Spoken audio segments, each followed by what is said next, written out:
E as aulas de evangelização a gente frequentava debaixo, não lembro se era um pé de abacate ou se era um pé de manga.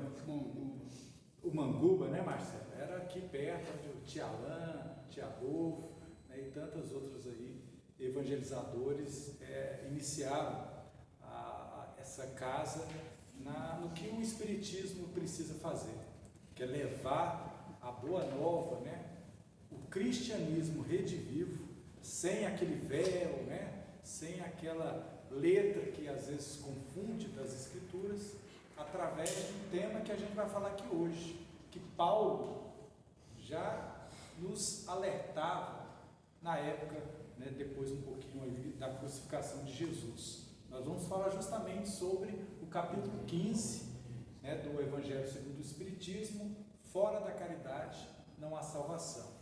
E especificamente o item que fala da caridade segundo Paulo.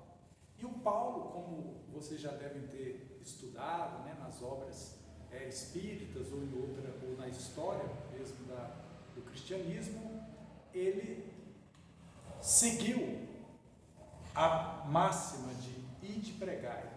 Então ele percorreu na sua jornada várias cidades da época, fundando igrejas, levando a boa nova e principalmente levando a mensagem de esperança, né, de fraternidade.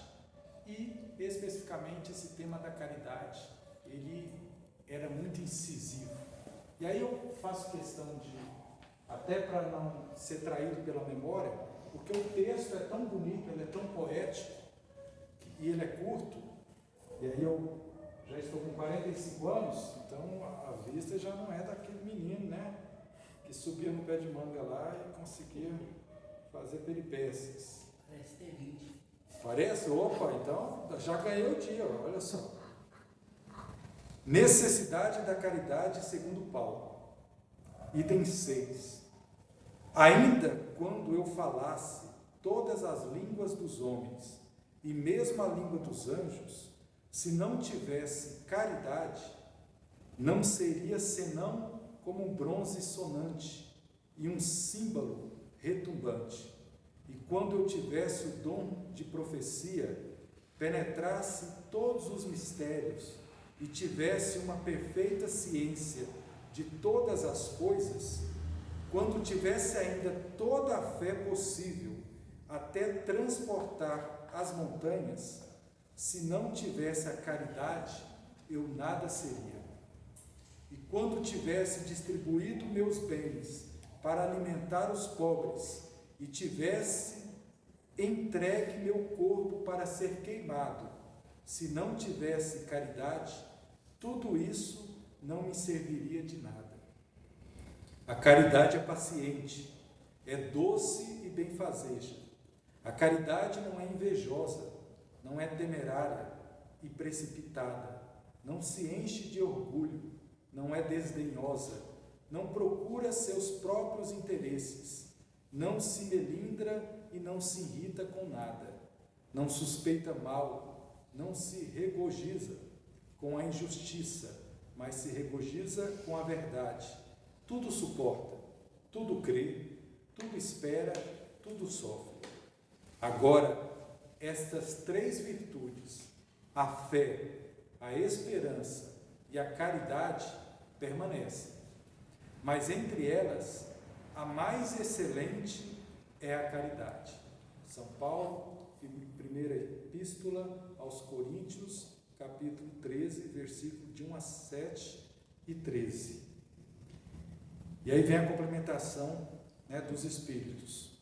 São Paulo, de tal forma, compreendeu essa verdade que disse: ainda quando eu tivesse a linguagem dos anjos, quando eu tivesse o dom de profecia e penetrasse todos os mistérios, quando eu tivesse toda a fé possível, até transportar as montanhas, se não tivesse caridade, eu nada seria.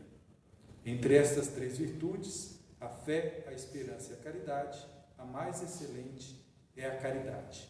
Coloca assim, sem equívoco, a caridade acima mesmo da fé, porque a caridade está ao alcance de todo mundo, do ignorante e do sábio, do rico e do pobre, e por quem depende de toda crença particular.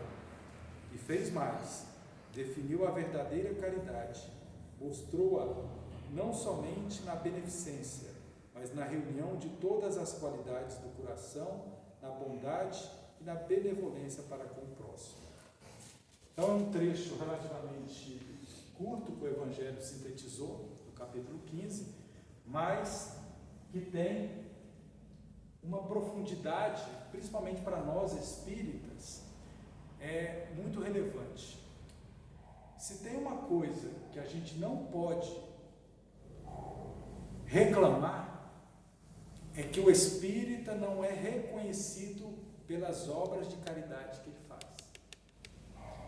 Outras crenças, outras filosofias podem até questionar o que nós acreditamos: encarnação, mundo espiritual, as leis, do progresso, a questão da evolução do mundo, de provas e expiações para regeneração, mas dificilmente veremos alguma pessoa questionar que a gente não faz a caridade. E aí eu posso citar inúmeras dentro de uma casa espírita: trabalho de sopa fraterna, trabalho de janta com os moradores em situação de rua, a entrega, por exemplo, de enxovais, de cestas básicas, os trabalhos espirituais, o trabalho de passe, de desobsessão, o apoio através de mensagens, do culto do Evangelho no lar, oração, palestras, enfim. Muitas coisas nós espíritas temos feito. E por que disso? Porque quando Kardec codificou a doutrina, lá na França, na Europa, o lado racional, ele prevalecia. Então, os grupos de estudos eram voltados para o estudo mesmo, ou para as práticas mediúnicas. A questão da caridade, aquela questão, a fé sem obra é morta, vem muito do Brasil. O Brasil, que é o coração do mundo pátrio do Evangelho, fez com que o espiritismo, que estava muito aqui na nossa mente, se aproximasse do coração. Então, a fé raciocinada proporcionou com que nós espíritas trabalhássemos, por exemplo, com o Dr. Inácio, Dr. Bezerra, Eurípides, Chico Xavier, o Divaldo, a assistência não só material, através dos sanatórios, dos hospitais, das escolas, ou, por exemplo, a Mansão do Caminho, que é quase uma cidade lá em Salvador, mas também levando a questão do consolo, a questão da oração, da prece, o lado espiritual. Então isso foi muito importante para nós. E aí a gente vai lembrar que aqui, nos primórdios do Espiritismo, a gente tinha a campanha do Quilo, depois a campanha Alta de Souza, que é justamente não só ir até os lares em busca de algum apoio para confortar os lares de pessoas vulneráveis, mas também levávamos mensagens, numa espécie de mão dupla de contribuição.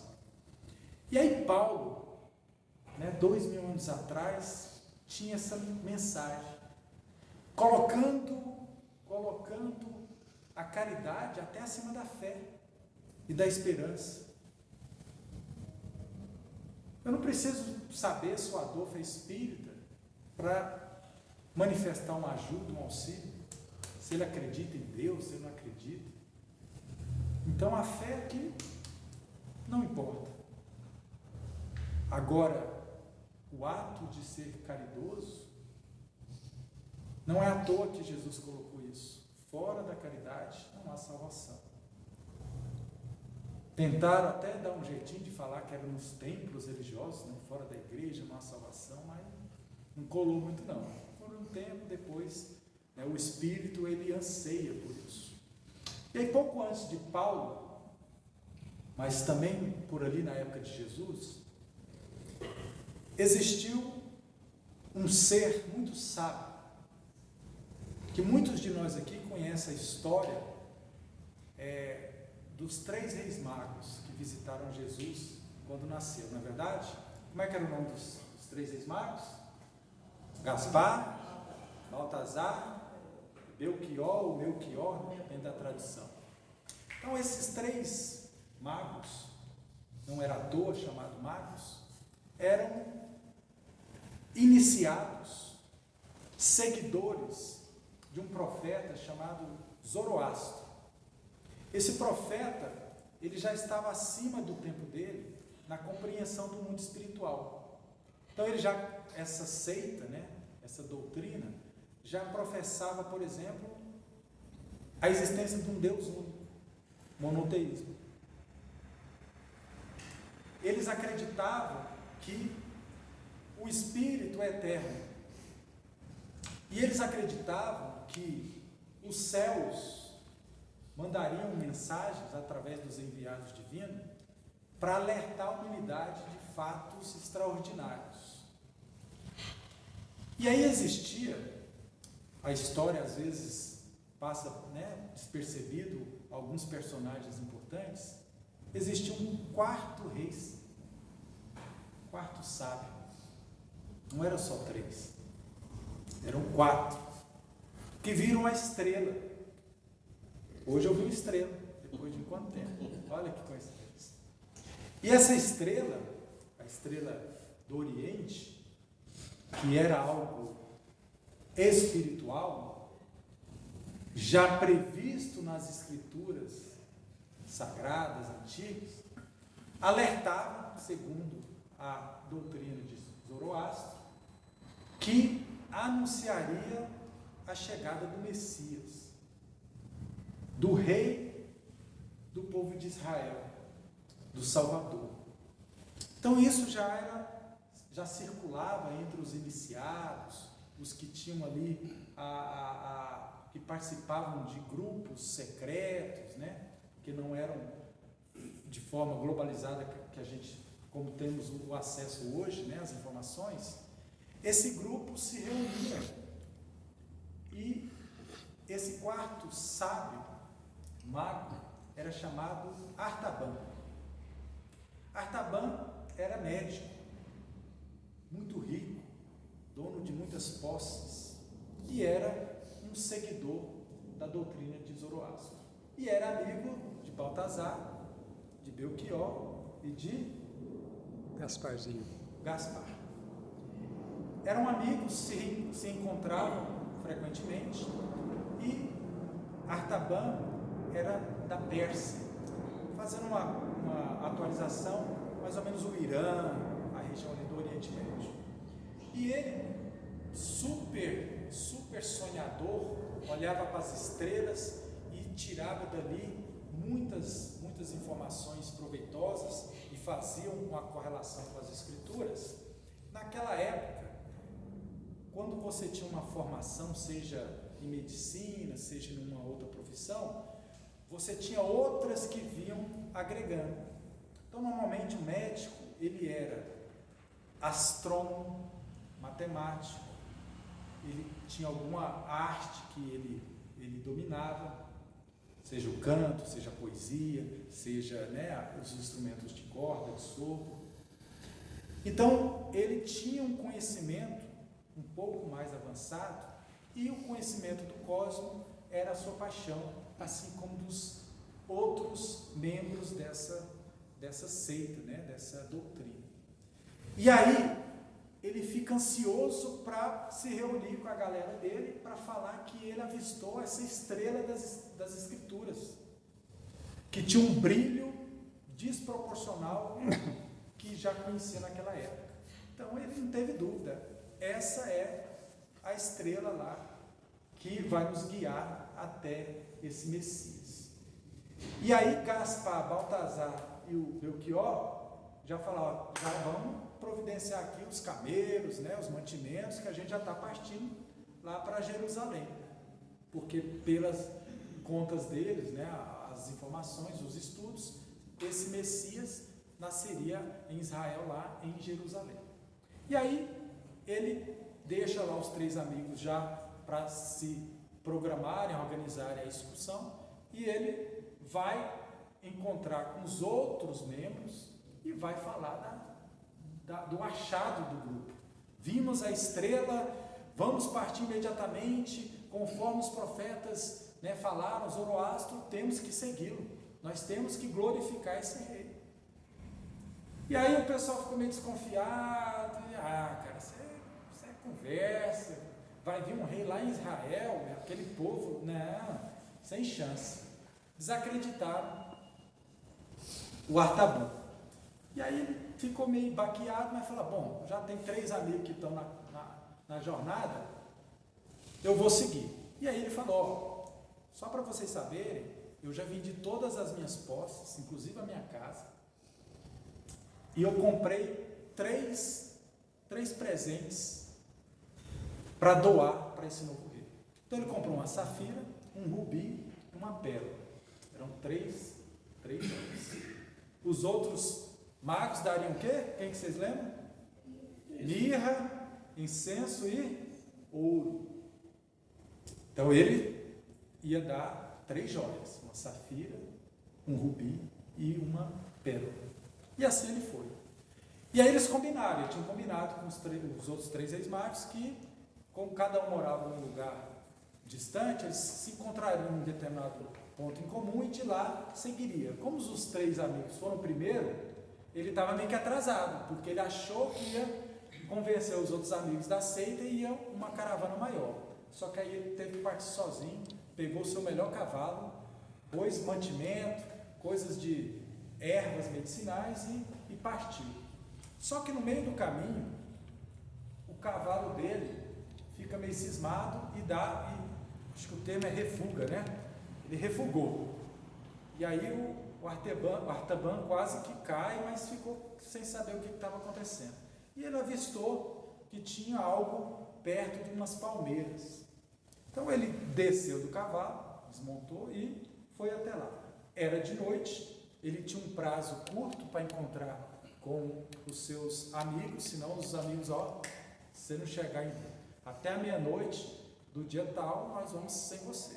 Então ele avistou algo estranho, parou, desceu, a lua iluminou e quando ele percebeu, era um homem muito doente, pálido, com a cor amarelada, tremendo de frio, então já estava para ter ali, né, uma hipotermia. E ele, como médico, fez um diagnóstico rapidamente ali e percebeu que não tinha muita chance, não. E ele estava atrasado, porque ele tinha que encontrar os seus amigos. Então ele viu que ali a morte já estava encomendada ali, não tinha chance. E aí ele montou do cavalo de novo e já estava saindo e a consciência bateu. Ele, meu Deus, o que eu estou fazendo? Era um extremamente religioso. Ele faz uma oração para o céu, Senhor, e entra em conflito. Se eu tentar ajudar ele aqui, mesmo que ele tiver uma chance, vai levar dias para eu ajudá-lo, para ele conseguir ficar novamente bom. O que eu faço? Eu preciso chegar e ver o rei de Israel, eu preciso entregar esses presentes. E aí naquele conflito, ele fez a oração e aí o coração falou mais alto. E ele falou assim, não, o que eu estou fazendo? Eu vou ajudar esse pobre rapaz. E aí ele desceu, buscou, ele tinha água, deu água para beber, ele tinha ervas medicinais, ele viu que o estado de desidratação era muito grande, alimentou e aí ficou ali alguns dias ajudando aquele homem. Passado alguns dias, aquele homem ficou bom e como ele morava até nas proximidades, ele seguiu o seu destino. Só que antes dele seguir o seu destino, quem é você? E aí ele fala, eu sou Artaban e eu estou seguindo uma estrela que anunciou a vinda do Messias, o rei de Israel, que vai nascer em Jerusalém. A esse homem, que também era religioso, deu graças pela ajuda, né? Deus de Abraão, de Jacó. Os profetas dizem que não é em Jerusalém que o Messias nascerá, mas em Belém de Judá. E aí o Artaban pegou aquela informação, despediu do cara e falou, então tem que partir para Belém. E aí ele precisava encontrar os amigos, até para falar que a rota ia mudar um pouquinho. Só que no ponto de encontro, já tinha passado vários dias do horário marcado, do dia marcado. Chegou lá, ninguém. E aí ele se desespera, porque, e agora? Né? Aí ele dá uma procurada lá e tem um pergaminho, e tinha uma mensagem, ó, você demorou, a fila andou, partimos. Quiser encontrar nós, segue pelo deserto aqui que a gente está indo encontrar. E aí ele se desespera, porque ele contava com o apoio dos amigos para descansar o cavalo, ele não tinha mais mantimento, porque ele tinha deixado o restante com o homem, alimentos, né, água, as ervas medicinais. Então ele fala, e agora? Aí ele tem uma ideia, ele fala, eu posso voltar ali perto da Babilônia, tem um mercado que comercializa, eu vendo uma das joias, compro camelos, compro uma provisão e vou seguir. E assim ele fez. Coração doído, já pedindo perdão a Deus, falou, tive que ajudar o Senhor, vou ter que, uma das joias aqui, você vai ficar sem. E aí fez isso, mas tinha duas ainda, ele sobrou o que? O rubi e a pérola. E assim ele foi. E aí quando ele chega em Belém, a cidade estava muito estranha, um silêncio mórbido, né, estranho, né, com um clima pesado, e ele meio sem saber com quem falar, ele fica vagando e ele ouve, como se fosse uma canção de ninar. E ele se aproxima, é uma casinha bem simples, a porta estava entreaberta, e ele ouve uma mãe, né? Ele vê uma mãe, ele olhou pela fresta assim, está uma mãe embalando um bebê de colo, cantando uma canção de ninar. E aí ele pede, né, licença, se identifica, e aí ele fala, estou procurando meus amigos, eles vieram encontrar o Messias. Aí ele explicou a situação, e ela falou, olha, há 3 dias atrás eles estiveram aqui, fizeram, inclusive, a gente dizendo que foi guiado por uma estrela, e essa estrela levou uma hospedaria onde estava José, Maria e Jesus, que era o filho deles. E lá eles deixaram presentes, mirra, ouro e incenso. Só que, numa rapidez que eles chegaram, eles já saíram. Rapidamente foram embora. Assim como Maria, José e Jesus. Saíram de fininho. Estão dizendo que foram para o Egito. E aí nisso, estava aproximando o horário do almoço, ela oferece o almoço para o Artaban. E aí eles vão para começar a fazer essa refeição, começam a ouvir gritos, daquele silêncio mórbido que estava antes, começam a ouvir gritos de dor, né? Pessoas pedindo pelo amor de Deus, clemência. E aí quando vai chegando mais perto o som, eles ouvem, os soldados de Herodes estão matando nossos bebês. A mulher desespera, a mãe, ela com o bebê no colo, vai para um canto, tenta para o canto escuro ficar, né, de forma escondida, acalenta o bebê para que ele não acordasse, né, e começasse a chorar. E Artaban percebe a situação que ele se encontrava. Então os soldados querem entrar na casa, e ele vai e sai e não deixa os soldados entrarem. E aí vem o capitão da guarda, que tem autoridade, e quer forçar a entrar. E aí o Artaban, de forma muito serena, tranquila, ele olhando como se fossem as estrelas, e aí o capitão, sem saber o que foi, diga, tem alguém aí? Não, estou sozinho. Estava aguardando um nobre capitão, chefe da guarda, para entregar essa joia e me deixar em paz.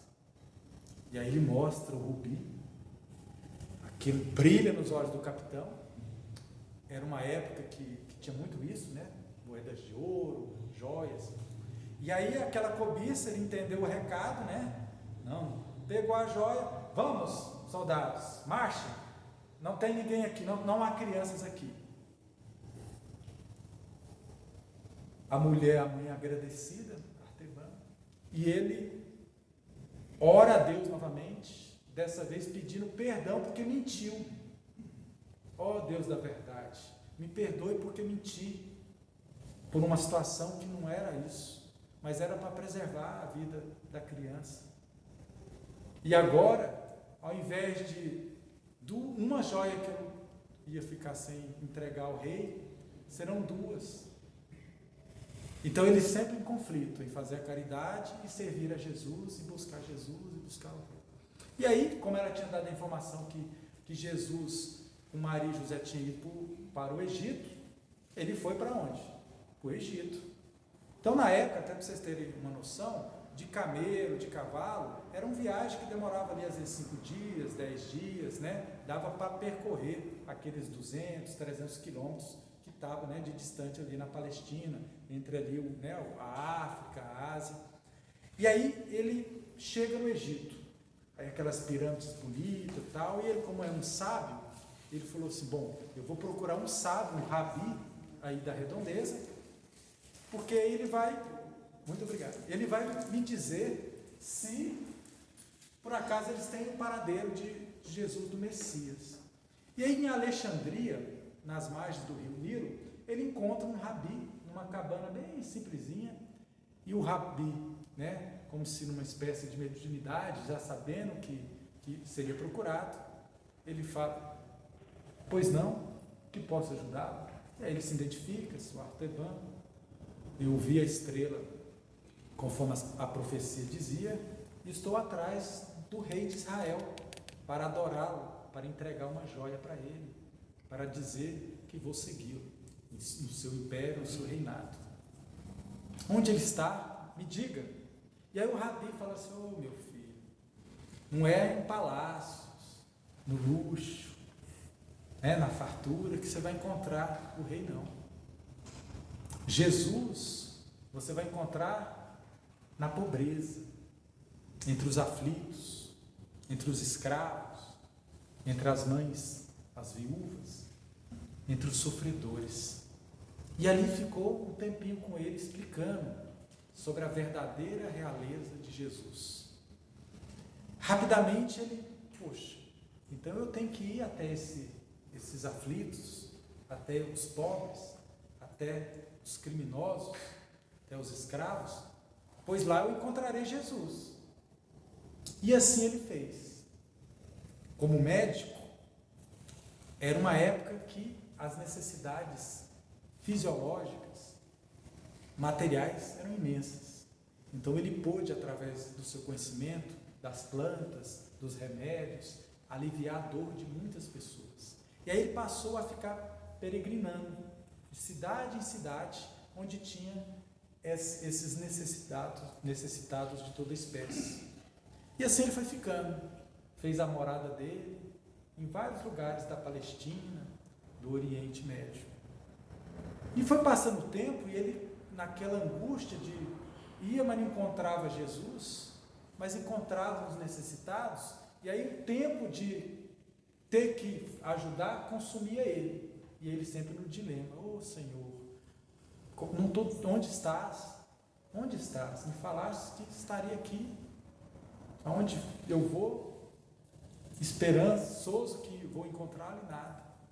E assim ele foi seguindo a sua jornada. E se passaram 33 anos. 33 anos. E aí a última cidade que ele está, ele volta em Jerusalém. Chegando em Jerusalém, era a época da Páscoa. O pessoal celebrava a libertação do povo, dos hebreus, do martírio dos egípcios. E aí, ele chega nesse momento, ele reconhece ali o povo dele lá, dos persas. Aí vê uma romaria de gente, né, andando assim. O que é isso aqui? Para onde o povo está indo? Gólgota. Gólgota era uma das colinas, né, nas proximidades de Jerusalém, onde acontecia algumas coisas, principalmente o que? Crucificações. E aí, uma dos conterrâneos dele, da Pérsia, fala: hoje serão crucificados 2 ladrões, e entre eles um tal de Jesus, que muitos dizem que fez milagres, que ajudou tantas pessoas, mas que por conta dos sacerdotes e Pilatos ordenou que ele fosse crucificado. E o povo ajudou na crucificação. Aí ele, meu Deus, como a história é louca do ponto de vista do entendimento. Eu tenho aqui minha pérola, vou lá negociar essa pérola para a liberdade de Jesus. E aí ele falou assim: vou lá. E aí a hora que ele está saindo do palácio lá, né, do templo de Jerusalém, seguindo a multidão, de repente começa uma gritaria dos soldados, os soldados arrastando uma jovem mulher, já com as roupas todas rasgadas, com hematomas, e ele dá uma olhada assim, os dois se entreolham, ela o reconhece como alguém também conterrâneo lá da Pérsia, e ela consegue desvencilhar dos soldados e vai ao encontro do Artaban. E aí ela de joelhos suplica: meu pai era um comerciante lá na Pérsia, tinha dívidas, infelizmente ele morreu, e agora estão querendo me vender como escrava para pagar essa dívida, por favor me ajude.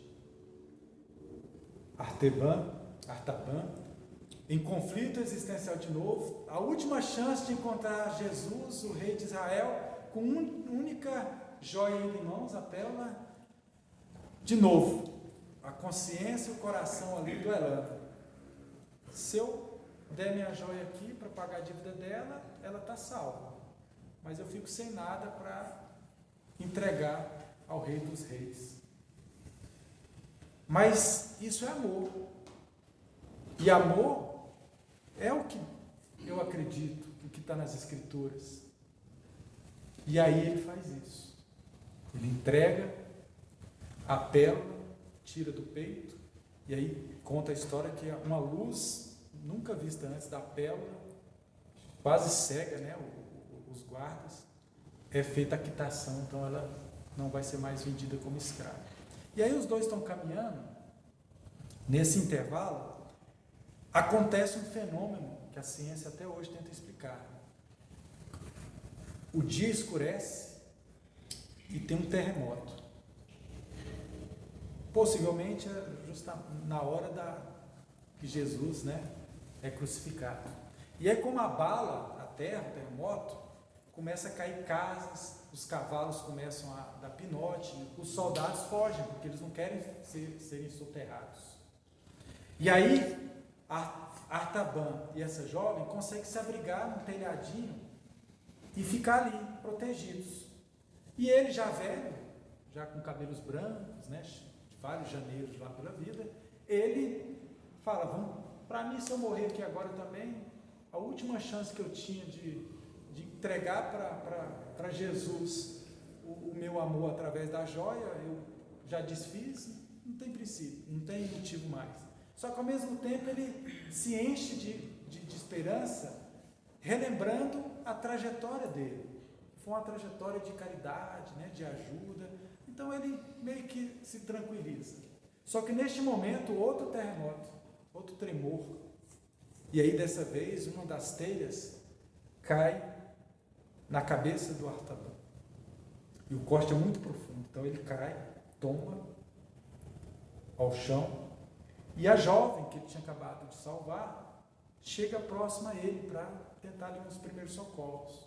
E ele começa a falar bem baixinho: não, Senhor, eu não.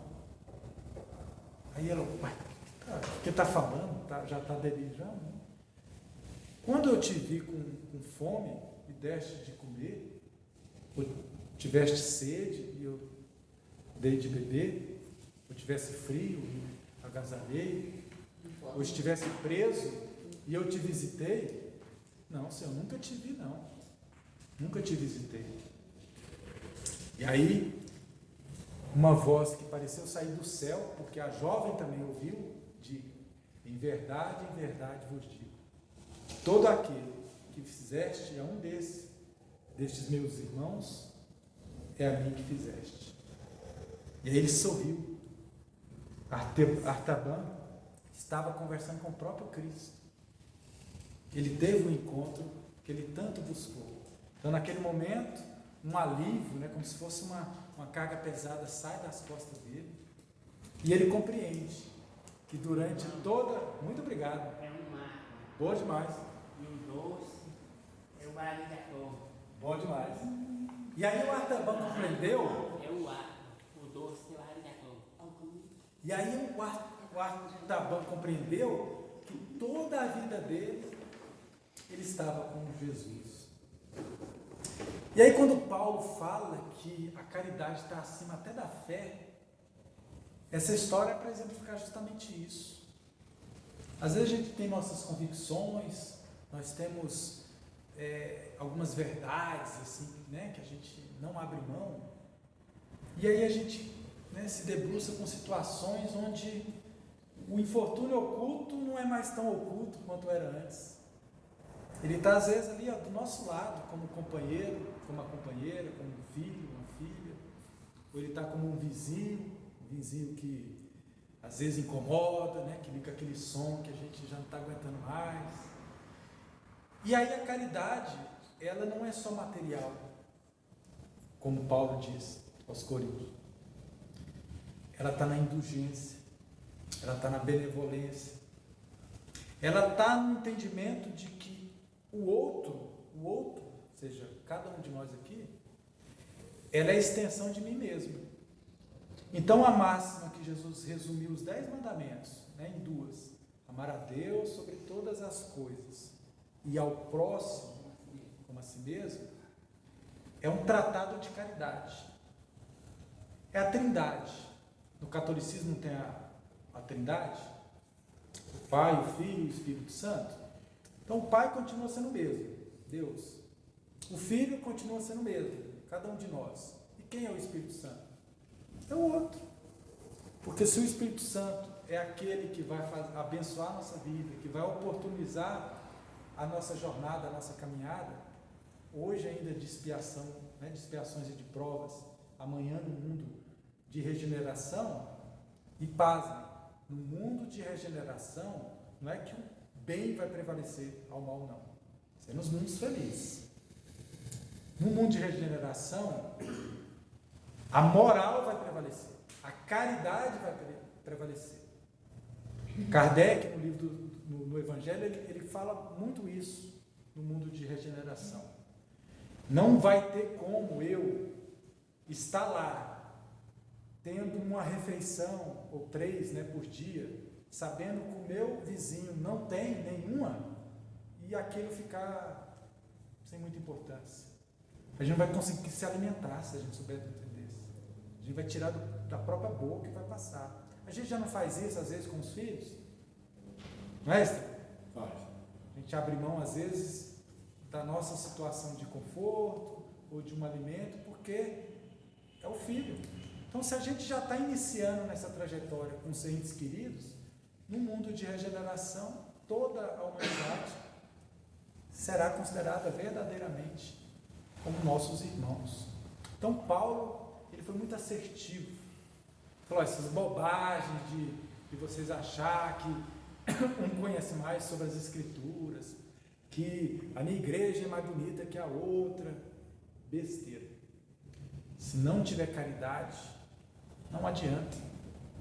Não adianta a gente chegar nos moradores que estão em estado de rua e começar a kardecizar ele, falar do Evangelho, do Livro dos Espíritos.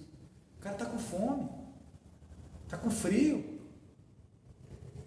É até hipocrisia nossa a gente querer ter esse tipo de atitude. Ou barganhar, né? Você vai ganhar uma cesta básica, mas você tem que frequentar lá o curso de tal. A gente faz isso ainda. Às vezes até de forma ingênua, de achar que um estímulo para vir para casa espírita e conhecer a doutrina, as mensagens, mas a gente está barganhando também. A caridade, ela não barganha. A gente faz o bem sem olhar quem. Então, fique com essa mensagem, né? Eu, quando sabia que era esse estudo, eu sempre me emociono porque quem aqui faz algum trabalho social não tem pagamento, boas horas, melhor do que a gratidão desses irmãos nossos, porque o forte ele tem que cuidar do fraco, e a vida é tão dinâmica que em vários momentos a gente vai estar fraco, e não é demérito nenhum, humilhação nenhuma a gente se colocar para o outro nos ajudar, e tem hora que a gente não aceita, não quer dar trabalho. Eu sempre me virei sozinho, e aí a gente deixa de dar uma oportunidade para o outro, às vezes até devolver como gratidão algo que ele já fez, né, que a gente fez no passado. Então que a gente possa levar para casa essas palavras poéticas de Paulo, mas a vivência do Evangelho ela está no dia a dia.